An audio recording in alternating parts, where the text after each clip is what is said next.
Hey guys, in this video I'm going to show you how you can set up and claim your free domain on Hostinger once you've made an account. So firstly, you need to purchase a deal. So whether it's the premium business or cloud startup, we've just gone with the premium for the moment.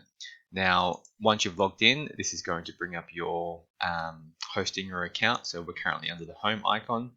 Now, instead of going to domains and then purchasing one with the current option that we have here, when you first sign up, you get a free domain. So we're going to go back to home, which is here once you've logged in. And then it says here, claim your free domain anytime soon. So claim domain here.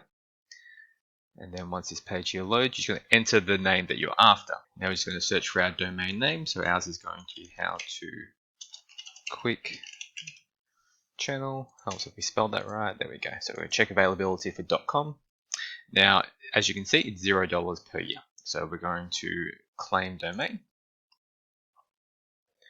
Going to go through up your setup details. So this is just going to be for my personal details. So once you've entered all your details, you're going to click on finish registration. Now from here, as you can go scroll down to the bottom of the page, and it says here, great news, your domain is being secured, get ready to go online, and then you obviously can click continue. And that's pretty much done. So that's how you secure your free domain with Hostinger when you initially sign up. If you found this helpful, make sure you like and subscribe, and I'll see you next time.